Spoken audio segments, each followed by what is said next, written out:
no nome do teu Filho amado, Jesus Cristo, que nós mais uma manhã de domingo, Senhor, estamos aqui reunidos na tua casa de oração.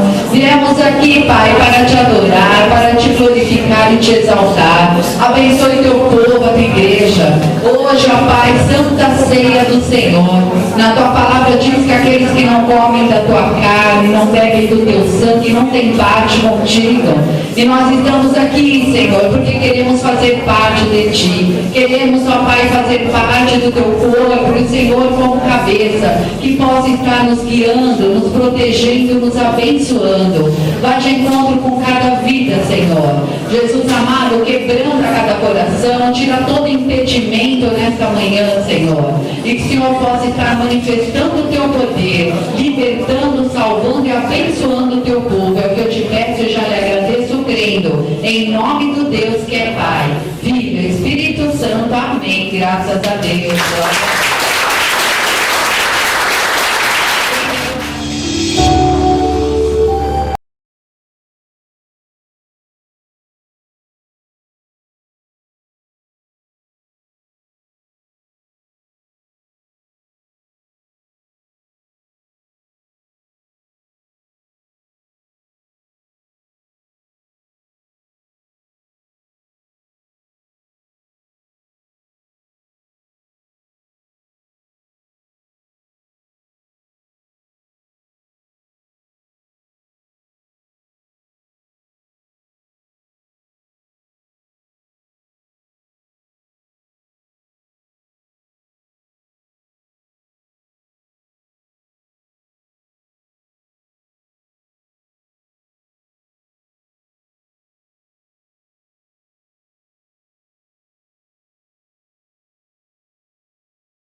colocado centenas de tijolos, um em cima do outro. Sem estes tijolos, não teríamos este salão. Podemos até dizer que o tijolo é a matéria-prima da construção numa edificação como esta. Mas para levantar estas paredes, só é preciso de tijolos? Pode imaginar essas paredes aqui, um tijolo em cima do outro, centenas de tijolos ao seu redor, mas sem cimento ou com cimento de má qualidade? Nós somos os tijolos que Jesus usa para construir a sua igreja. A palavra até nos chama de pedras. Em 1 de Pedro 2,5 diz: também vós mesmos, como pedras que vivem, sois edificados casa espiritual. Cada um de nós somos a matéria-prima da edificação da igreja de Jesus. Mas há um material fundamental que nos mantém juntos, que é o amor. Este amor é o quê? É a paciência, a consideração, a confiança um no outro. Sem o cimento do amor, todas estas pedras um dia caem. Basta o inimigo bater um pouco na parede que ela cede. Ele bate um pouco mais e ela cai para o chão. Na verdade, o cimento que liga dois tijolos aqui na parede é tão importante quanto o cimento e os tijolos ligados ali em cima no céu. De fato, todos os tijolos desta parede estão, de certa forma, em contato uns com os outros. Todos dependem uns dos outros, como nós também dependemos uns dos outros. Quando nós começamos a brigar, a discutir, a medir ou até retirar nosso amor uns dos outros, o que é que acontece? A parede começa a ceder, alguns tijolos começam a cair. Basta uma rachadura aqui, outra ali, e em pouco tempo a casa toda cai. Por outro lado, basta que o cimento que segura os tijolos seja bem feito, bem forte, e todos ficam juntos. Podem resistir qualquer investida do inimigo. Você não tem que segurar todos os irmãos na igreja. Você não tem que visitar todos, mas você tem que amar pessoalmente aqueles que Deus colocou próximo de você. Tem que tratar todos com a mesma consideração. Tem que amar igualmente todos. Mas haverão alguns bem próximos de você que você terá que ter um amor muito forte para eles. Eles podem ser próximos porque são da sua casa ou do seu pequeno grupo ou da sua área de serviço na igreja. Ou pode ser que é com eles que você se acha em constante atrito. Seja qual for o motivo, são os tijolos que Jesus, o grande construtor desta casa, colocou próximo de você. Ame eles com o mesmo amor que você ama Jesus, e a igreja dele ficará bem forte para sempre. Quando falamos uns com os outros, vamos falar com quem está falando, com o próprio Senhor Jesus. Amém? Amém. Realmente, essa comparação é interessante, né? Que aqui está comparando, está falando que é da mesma forma, para se construir um prédio é necessário tijolos, né? E cimento. O cimento é o que liga, né? É o que faz com que os tijolos não caem. E assim é a igreja, né? Nós somos o corpo de Cristo e Cristo é a nossa cabeça. Mas nós devemos estarmos unidos pelo amor, como diz, né? Como disse na ilustração, sem amor é impossível estarmos unidos e agradarmos ao nosso Deus. Amém? Amém. Glória a Deus. Então, uma forte salva.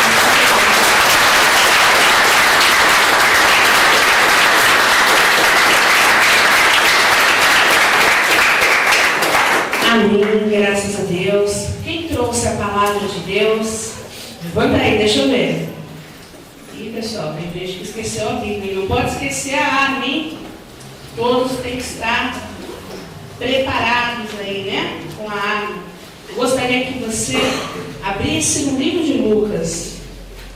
Lucas capítulo 12, versículo 16 em diante, né? Vamos fechar nossos olhos, fazer oração, pedir direção ao Senhor dessa palavra. Senhor, meu Deus e meu Pai, meu Deus, em nome do Senhor Jesus, eu peço que neste momento o Senhor venha com o teu poder a falar ao nosso coração aquilo que nós necessitamos ouvir. Que não seja o homem a falar aquilo que deseja, não, Senhor, de forma alguma, mas que seja o Senhor a falar aquilo que nós necessitamos ouvir e aprender mais de Ti. Repreende tudo aquilo que não provém de Ti, que quer impedir essa pessoa de receber a bênção, Senhor, e que o Senhor possa falar aos nossos corações. É o que eu te peço em nome do Senhor Jesus. Amém. Bom, a palavra de Deus diz assim, em Lucas, capítulo 12, versículo 16.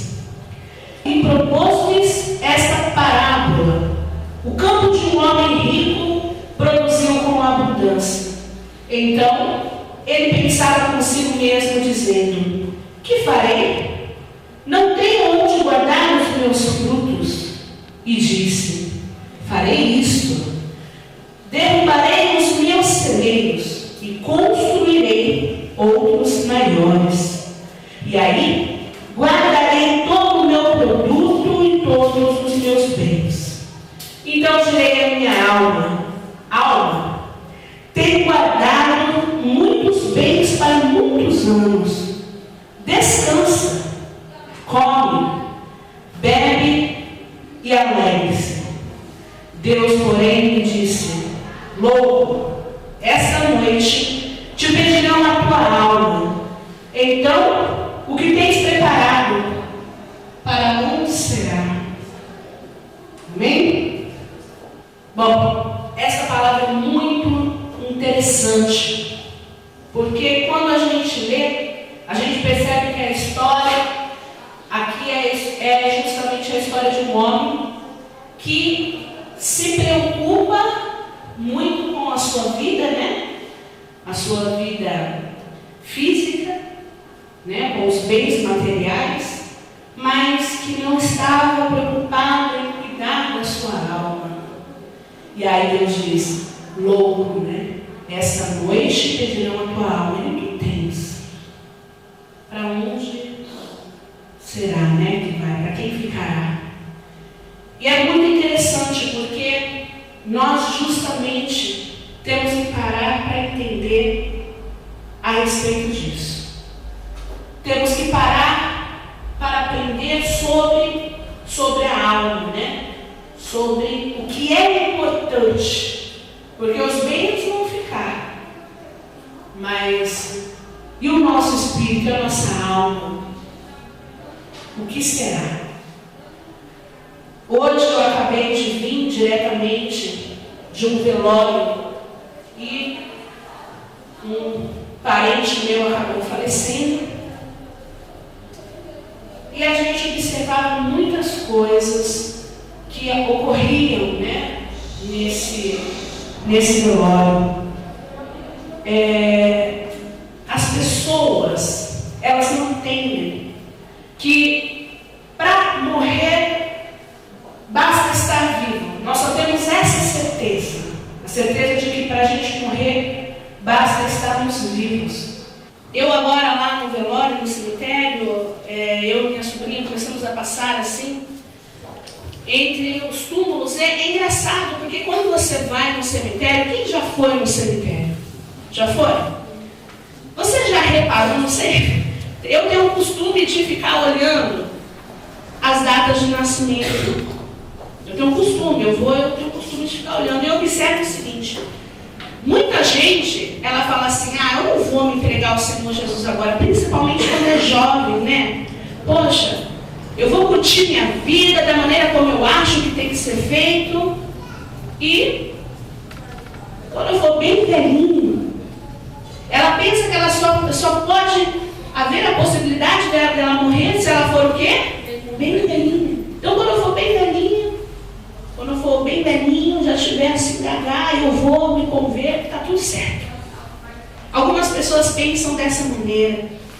E isso é uma maneira totalmente errada de se pensar, porque ao passear lá entre os túmulos, a gente percebe que tem inclusive crianças, jovens, muito jovens, pessoal.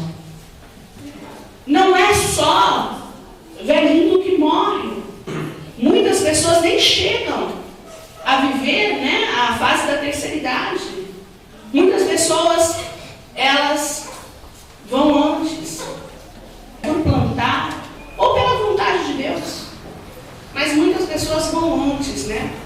Então, a gente olha isso e olhando lá eu ficava assim pensando, porque é engraçado que quando a pessoa morre, todo mundo, eu abraçava as pessoas, né? E abraçando, cumprimentando, consolando. E todo mundo fala assim, ó. Ah, ele está com Deus. Ele está com Deus, não, está com Deus, agora ele está bem. Ele está com Deus, ele está com Deus. Todo mundo fala a mesma coisa. Ele está descansando, ele está com Deus, ele está com Deus. Amém, eu creio que meu tio está com Deus.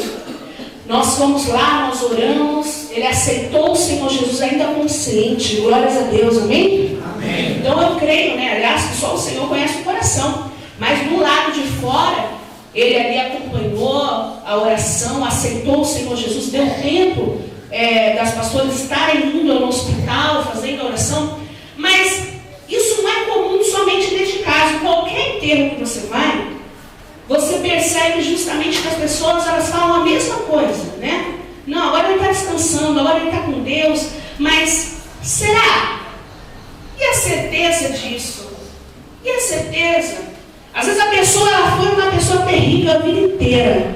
Não amava a Deus, fazia tudo de errado. Era a pior pessoa do mundo. Quando está no caixão, até eu e a pastora Cristina comentávamos isso. Quando a pessoa está no caixão, a pessoa é a melhor pessoa do mundo. É ou não é? Pode ser ali, eu vejo casos, né? Que outro dia eu vi uma situação que o filho foi, um homem sequestrou uma criança e ele foi pego, o policial baleou ele e morreu. Aí a mãe falava assim, não, mas ele está com Deus, ele está descansando agora. Então as pessoas, elas se enganam sobre isso, né? E quando a gente para pensar sobre morte, como eu estava falando, a gente não gosta nem sequer de pensar. Quando a gente pensa em morte, logo vem na nossa cabeça que morte é algo totalmente ruim, né? Mas será que a morte, ela pode ser usada para algo bom? Não? Vira para a pessoa do seu lado, faz uma pergunta para ela. Assim, a morte pode ser algo bom? A morte pode ser algo bom. Será que a morte pode ser boa? Pode ser bom? Será? Sim. Então, se você pensar, poxa, eu vou te falar uma coisa, tem um tipo de morte que traz vida. Existe um tipo de morte que traz vida. Como assim? Se a morte é o oposto, né, da vida, como que a morte vai trazer vida? Como que um tipo de morte pode gerar uma vida? Quando a gente mata, por exemplo, a nossa carne. Quando a gente mata, por exemplo, os nossos desejos, né? Quando a gente mata a nossa vontade, né? A nossa vontade própria. Quando a gente mata os pecados que existiam em nós. Sabe? A salvação não é conquistada por nós, ela é pela graça. Sim. O Senhor Jesus conquistou a salvação para nós porque nós não tínhamos condição disso. E algumas pessoas, elas pensam da seguinte maneira: já que Jesus já morreu na cruz, ele já venceu o pecado, ele já fez tudo o que tinha que ser feito, eu não preciso fazer nada. E aí as pessoas de muitas igrejas, inclusive, continuam vivendo uma vida aí no pecado, na carne, na sua própria vontade, achando que já que não é por minha força, é pela graça de Jesus, né? Então eu não preciso fazer nada. E a pessoa se engana. Porque o Senhor Jesus, ele fez sim o que ele tinha que fazer. Amém? Amém. E nós temos que fazer sim o que nós temos que fazer. Ele já fez a parte pior, que foi morrer por nós, né? Agora, e nós? Será que a gente tem matado a carne, matado o nosso pecado? As pessoas têm tanto medo da morte. Sabe, foi feita uma pesquisa e perguntaram: do que você tem medo? Um falou: de barata. Né? Outro falou: eu tenho medo de rato, eu tenho medo de cobra. E o que ganhou com uma porcentagem incrível: eu tenho medo da morte. Você sabia disso? Que existem pessoas que têm medo da morte, né? Então veja bem, a morte ela assusta tanto as pessoas que não sabem para onde elas vão. Porque quem sabe para onde vai não precisa ter medo. Amém, pessoal? Amém. Mas num todo, a morte realmente assusta as pessoas. Mas nós convivemos com a morte todos os dias. Convivemos com a morte em todo o tempo, em todo segundo. Você convive com a morte todo momento, todo. Aí você fala: como assim, pastor? Eu estou bem vivo, né? Como eu estava falando do pecado. Olha, sempre a morte vai estar nas nossas decisões. Como, por exemplo, eu te fiz uma pergunta: será que a morte pode ser algo bom? E aí que vem a resposta, né? Porque quando a gente mata, por exemplo, a nossa vontade, a gente está deixando de matar outras coisas. Se você não matar, por exemplo, a vontade da sua carne, você pode estar matando o seu ministério. Quando você, por exemplo, não mata o orgulho, se você não matar o orgulho, você vai estar matando a humildade. Você consegue entender? Todos os dias a gente convive também com a morte. Mas a morte que eu estou trazendo aqui para o espiritual, né? Para o lado espiritual. Eu vou dar um exemplo, ó. Até mesmo na sua casa, por exemplo. Uma pessoa que decidiu se casar. Ela tem um ego. Ela tem os desejos dela. Ela gosta de certas coisas. Mas ela decidiu se casar. Quando ela se casa, muitos desejos dela, ela tem que matar. Porque senão ela vai matar aquele casamento. Senão ela vai matar aquele relacionamento. Porque o casamento é assim, né? Tem que ter desejo dos dois e tem que abrir mão dos dois. Se você não matar, por exemplo, o seu ego, né? De querer tudo para você, do seu jeito, só para você, você vai acabar matando esse relacionamento. Agora, se você matar algumas coisas suas, como um pecado, por exemplo, a pessoa chega na igreja, né? E ela está no pecado. Se ela não matar o pecado, ela vai matar a possibilidade da salvação. É sempre assim, pessoal. Nós convivemos com a morte todos os dias, em todos os momentos, em todo segundo. Cada decisão que você faz na sua vida é uma decisão muito importante, né? É escolher quem matar. Nós temos que estar matando constantemente os desejos, né? A carne, o pecado. E é bem isso que a palavra ela fala, né? Mas o principal, quem foi o principal que nos trouxe? Qual morte principal que pode nos trazer um benefício? Que nos trouxe vida? Qual a morte principal? Jesus. Foi a morte do Senhor Jesus. A morte do Senhor Jesus, ela foi muito importante. A morte do Senhor Jesus foi realmente preciso, né? Foi necessário essa morte acontecer para que hoje nós tivéssemos vida. Mas muitas pessoas fazem da morte do Senhor Jesus algo em vão. Quem estava aqui e viu a representação do culto passado que nós passamos aqui de Jesus? Vocês assistiram? Então, vejam bem, ali quando a gente assiste, a gente fica, né? Muitas pessoas ficam comovidas, muitas pessoas choram. É ou não é? Elas choram, elas vêm ali, o Senhor Jesus morreu.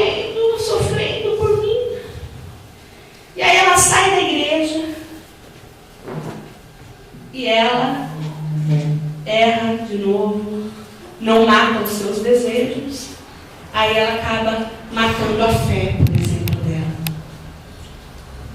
O que adianta? Muitas pessoas, né? Elas ficam ali emotivas, é só uma emoção, não é nem um sentimento verdadeiro, sabe? Porque se fosse amor, você ia chorar de ver aquilo, ia falar, não suporto ver o que o meu Senhor passou. E quando você saísse, você não ia querer crucificá-lo, matá-lo novamente, cometendo o seu pecado. Você consegue entender isso? Tem uma crônica que conta a história de um pastor. E esse pastor, ele estava na igreja, né? E aí, de repente, chegou um senhorzinho, chegou um outro pastor. E aí, quando chegou aquele rapaz, o pastor da igreja falou, olha, gente, eu quero apresentar para você aqui o pastor João.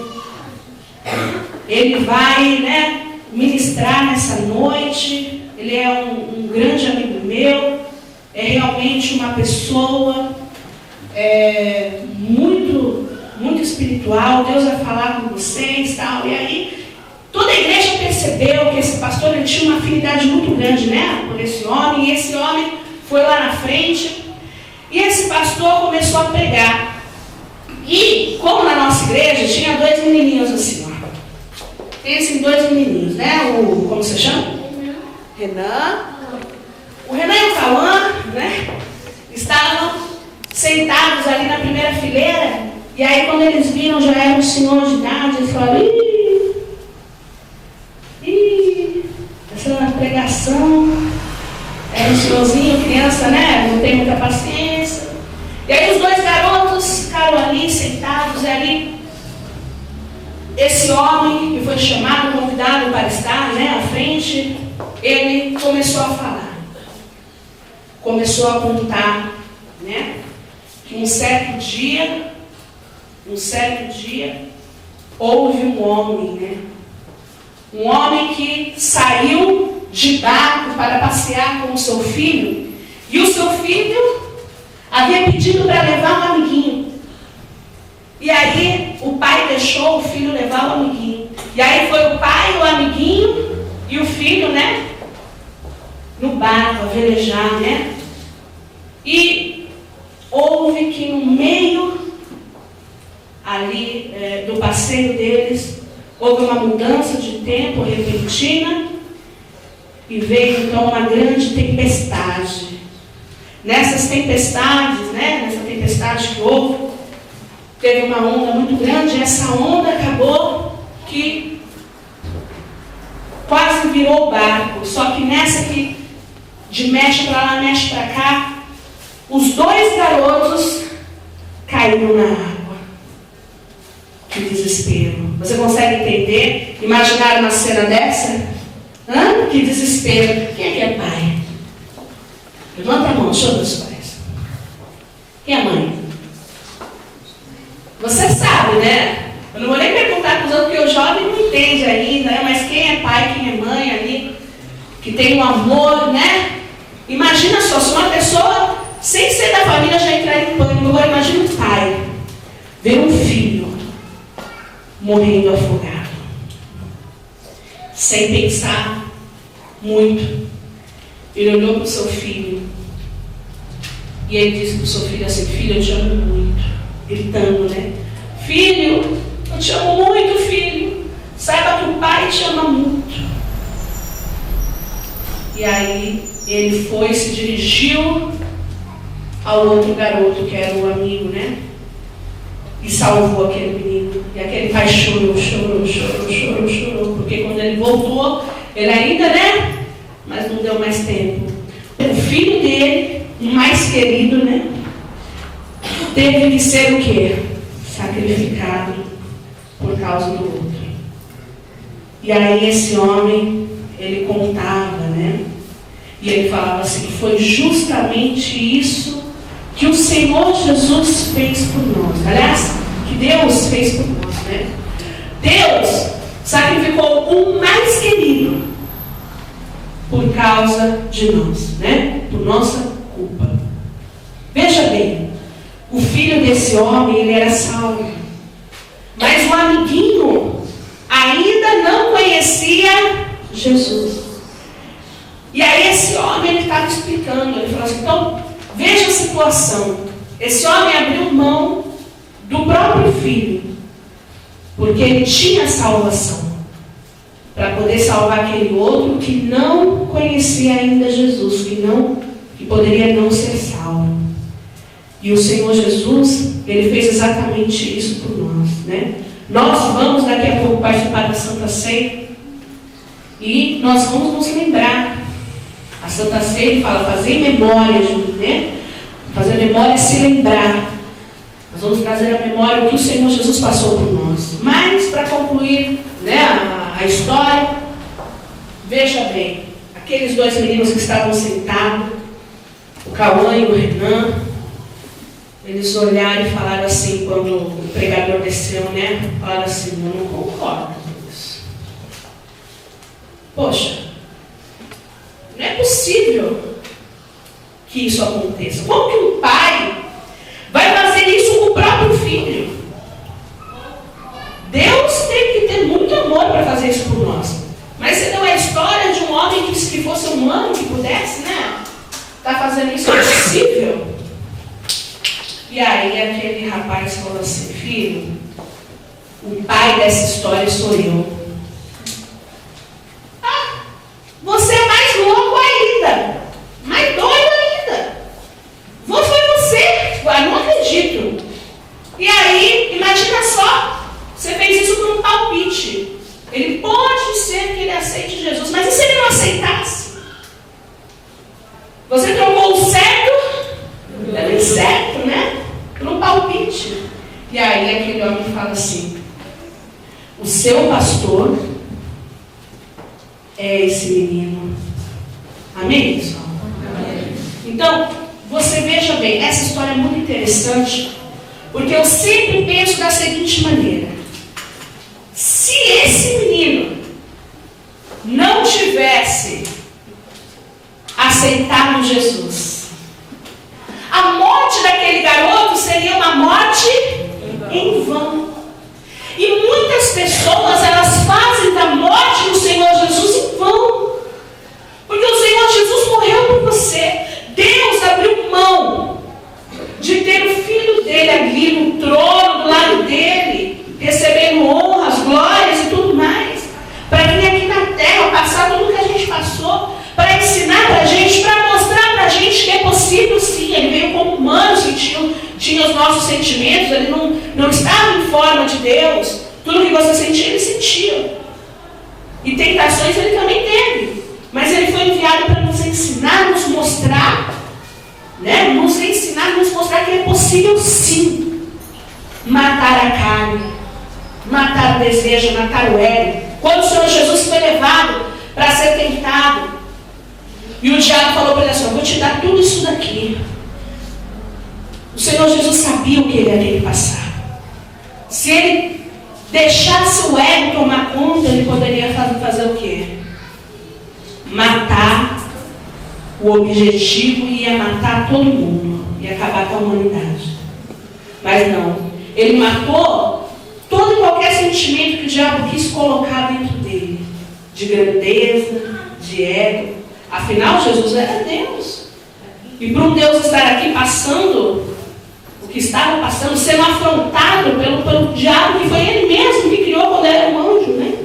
Criou um anjo, né? Então veja bem, o diabo ele foi para afrontar. Certas situações acontecem na nossa vida para nos afrontar. Mas você não pode deixar que essa afronta mate a sua fé, mate a sua fidelidade. Você não pode deixar que a tentação mate a sua fidelidade, não. Mata a tentação, mas não deixa ela matar a tua fidelidade. Mata a tua carne. Como que é que a gente canta, não é? Eu quero matar minha carne. Conclui aí. Fazer tua vontade, doce Espírito, que a minha vida seja tua vida, Jesus. Então, você canta isso, você louva isso, né? Agora vamos viver isso. Senhor Jesus morreu para nos dar salvação. E Ele nos deu. Todo aquele que tomar posse dessa salvação não morrerá, mas viverá junto com Ele. Amém? Amém? Você pode morrer na sua carne, mas o teu espírito não vai estar morto. A tua alma, você vai ter cuidado da tua alma. Então, nós vamos neste momento, cadê os obreiros? Nós vamos participar agora da Santa Ceia do Senhor. Em Coríntios 5:21 diz assim, ó: aquele que não conheceu o pecado, Ele o fez pecado por nós, para que nele fôssemos feito justiça de Deus. Amém, pessoal? Amém. É o Senhor Jesus, né? Que nós estamos falando, né? E esse é o momento. Sabe, muita gente nem tem certeza da salvação. Muita gente, essa é a verdade, ela não tem nem certeza da salvação. Mas esse é o momento. Eu quero fazer uma oração antes de você receber a Santa Ceia. Essa oração vai ser uma oração para você analisar a sua vida, olhar para você, para que você consiga a salvação eterna, para que você, fuja da morte eterna. Você precisa matar algumas coisas que tentam todos os dias do nosso lado, ficar ao nosso redor, nos destruindo. Você vai fazer uma análise.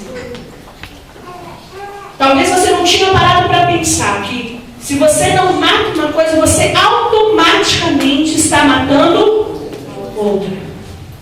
Se você não matar esse desejo da sua carne, se você não matar a sua vontade, você está matando a vontade de Deus em você.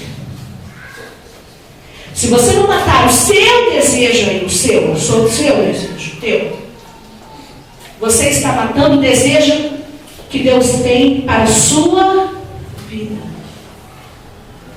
Se você não matar o pecado que te sonda, o pecado que não deixa, sabe, você orar, você buscar, você participar da ceia, aquele pecado que te acompanha já, aquele pecado que talvez já está casado com você há anos, sabe?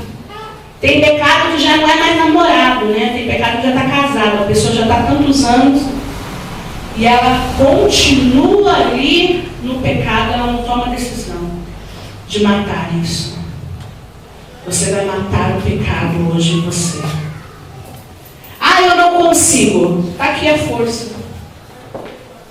A força está. Nós vamos tomar aqui o sangue e o corpo, de Cristo. Ele conseguiu. Ele conseguiu vencer tudo, Ele matou tudo. Matou o medo. Como nós estávamos falando no culto passado, Matou o medo, porque ele estava aqui, como humano, Matou o orgulho. Imagina só quando cuspiram na cara dele. Cuspiram aqui e falaram, desce daí. Se você é filho de Deus, desce daí. Imagina quantas afrontas ele não teve.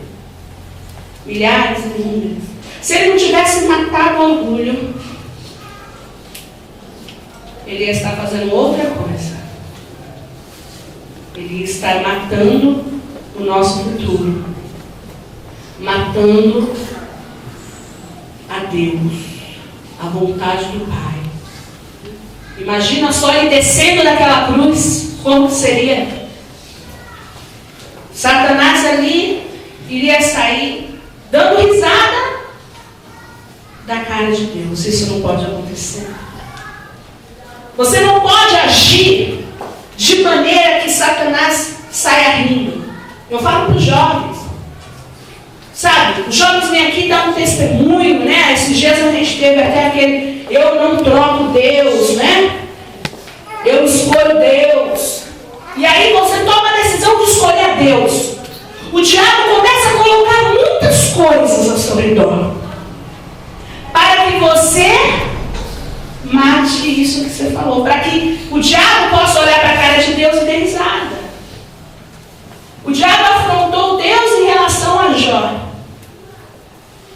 No final, ele pôde dar risada? O diabo pôde dar risada da cara de Jó? Pôde dar risada da cara de Deus? Não. Você tem que tomar cuidado com as suas atitudes. Muitos, além de tudo, além de não se entregar, ainda faz o diabo rir. Faz com que o diabo dê risada. Quando você fala que vai mudar, e no outro dia você já cai no pecado, o que o diabo faz? Dá risada de você. Não teve a capacidade de matar aquele pecadinho que eu coloquei. Pequenininho. Não teve a capacidade. Você não pode deixar o diabo rir nem da sua cara, nem da cara de Deus. O que ele fez por você foi por amor. Amém? Amém. Então, por amor, você vai se entregar para ele neste momento. Por amor, você vai matar a sua vontade. E é por amor. Sabe, através dessa pregação, eu poderia estar pregando sobre o inferno. E eu ia deixar todo mundo aqui com muito medo, porque o inferno realmente é bem terrível. E eu ia deixar você com tanto medo, que você poderia falar: eu preciso de Jesus porque eu não quero ir para o inferno. Mas esse não é o objetivo dessa pregação. Você tem que pensar que você precisa de Jesus porque Ele te amou demais. Eu vou amar Jesus para mim não ir para o inferno. Não. Eu vou amar Jesus porque Ele me amou primeiro. Não ir para o inferno é o prêmio que eu ganho por amar. É o bônus. Consegue entender? É o bônus. Não ir para o inferno é o bônus, é a bênção. Mas você tem que amá-lo por amor mesmo. Você tem que querer estar dentro da igreja por amor. Você tem que querer vir para a igreja, não faltar, por amor. Você tem que querer vencer, matar o pecado, matar as coisas que te afastam de Deus, matar mesmo, por amor. Eu falei para o jovem assim: você tem que matar as amizades do mundo. Já mata isso. Porque as amizades do mundo estão te levando para o mundo, então mata isso, acabou, morreu. A partir de hoje é oi, tchau, e vou te evangelizar. E quando ele se converter, amém. Mas eu vou matar aquela amizade que me puxa para o lado oposto do lado de Deus. Consegue entender? Fica de pé em nome do Senhor Jesus. Olha o que nós vamos fazer. Nós vamos fechar os nossos olhos neste momento. E nós vamos fazer uma análise primeiro. Primeiro você vai analisar a sua vida. Você vai analisar tudo. Tudo em relação a esse assunto, a morte. Será que se você fosse hoje, hein? Feche os olhos. Você vai olhar para dentro de você. Olha para dentro de você. Se Jesus voltasse hoje, ou se o seu momento fosse hoje, o momento de você partir, será que você estaria preparado? Deus não sente alegria na morte do ímpio, mas o diabo sente. Cada pessoa que morre sem receber o Senhor Jesus como Salvador da sua vida, é um prêmio que o diabo ganha. E você não pode ser esse prêmio. Você não vai deixar a sua família ser esse prêmio para o diabo.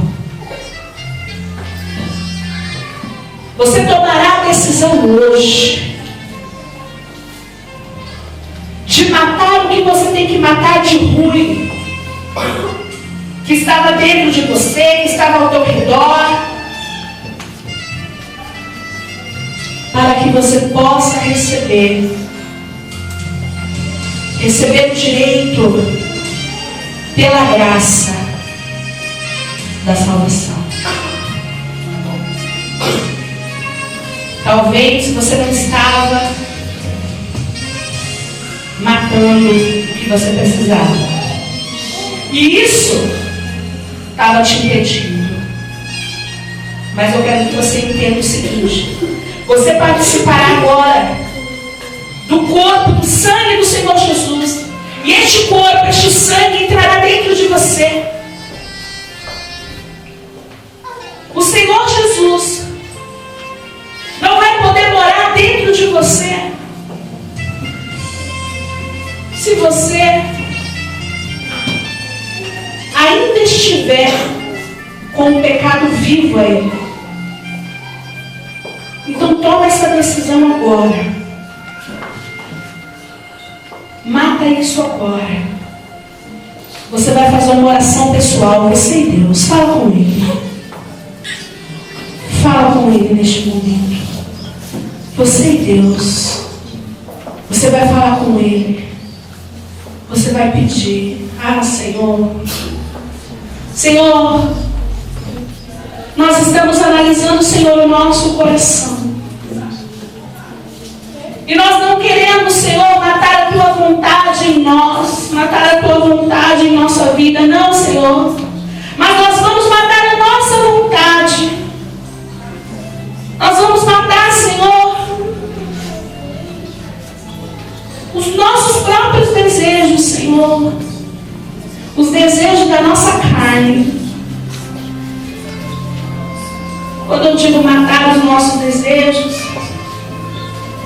eu quero dizer os desejos da carne. Os desejos da tua carne grita. Não é o desejo do teu espírito, não. Porque o teu espírito, ele tem desejo, sim. Desejo de crescer, desejo de permanecer firme. O teu espírito, ele tem desejo. Talvez ele tenha desejo de virar um obreiro, um líder. Mas a tua carne, os desejos da sua carne são totalmente contrários. Então, neste momento, você vai se entregar. Você não sabe o dia nem a hora. Essa pode ser a última chance, a última vez. Todas as pessoas que faleceram, morreram, todas as pessoas que estavam dentro da igreja, um dia ela teve que ir para a igreja pela última vez. Você não sabe o dia. Você vai aproveitar a chance, a oportunidade neste momento. Em nome do Senhor Jesus.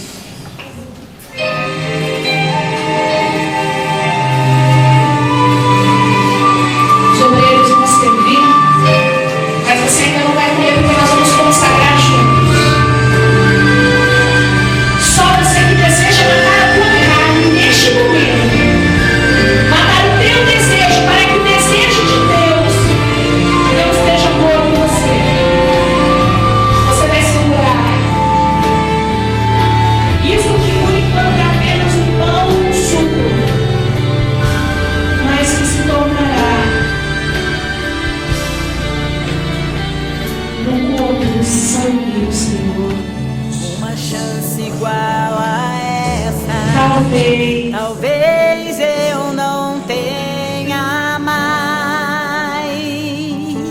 Quero estar em tua presença. Quero estar em tua presença, nem que seja a última vez.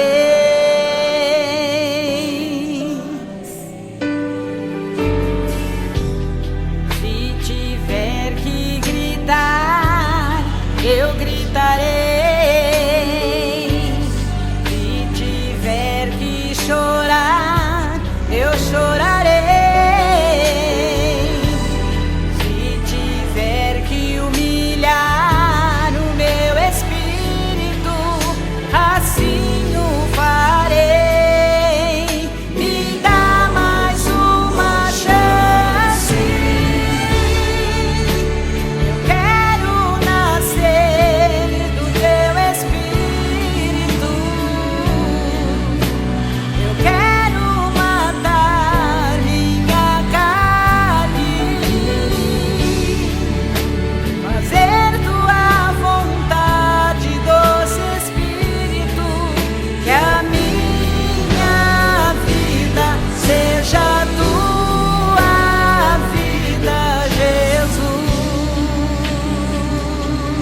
Você neste momento, você vai levantar este pão. O Senhor Jesus, na noite que foi traído,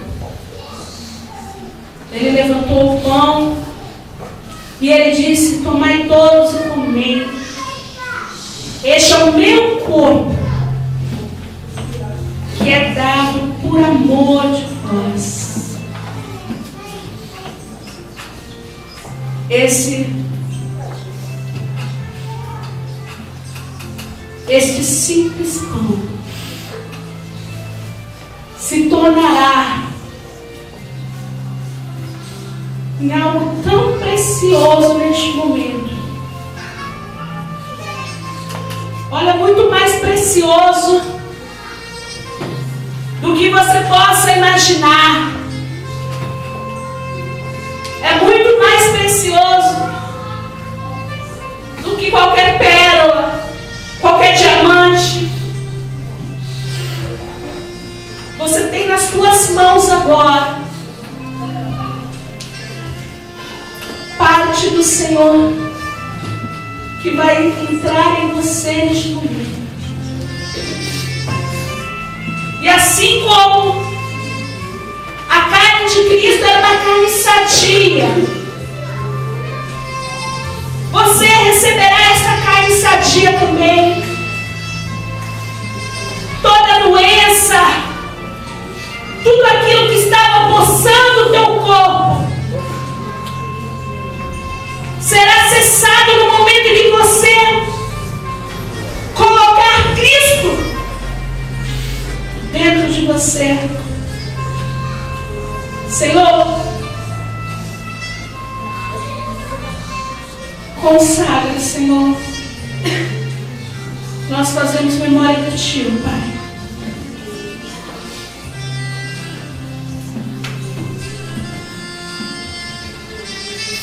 Você, neste momento,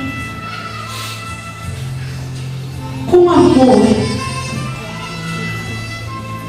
você vai participar desta ceia.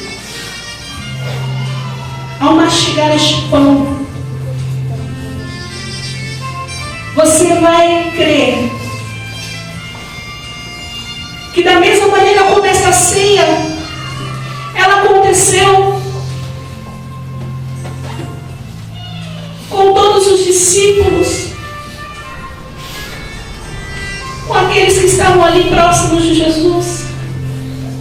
Hoje ela acontece aqui também com os discípulos, com os filhos.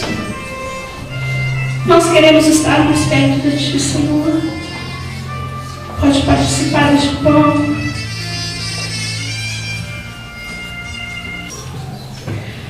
Você vai levantar este cálice neste momento, porque na noite do Senhor Jesus, Ele foi traído, Ele estava ali com os discípulos. Ele disse: tomai todos e bebei, porque este cálice é o cálice da nova aliança. E talvez você já tenha feito uma aliança, e talvez essa aliança já tenha sido quebrada. Mas, meu amado e minha amada, hoje o Senhor te dá uma oportunidade. Ele permitiu que você acordasse pela manhã, enquanto muitos não tiveram essa mesma oportunidade. Você teve. Você acordou, toda a sua família levantou. E com essa oportunidade, você não vai jogar fora, não. Você vai aproveitar e fazer uma nova aliança. Você vai participar deste sangue que vai purificar a tua vida. Este sangue que vai, neste momento, te ajudar a matar tudo aquilo que não provém do Senhor. Pode participar neste momento. Você vai fazer uma aliança com o Senhor neste momento. Enquanto você toma este cálice, você refaz essa aliança. E que essa aliança seja eterna.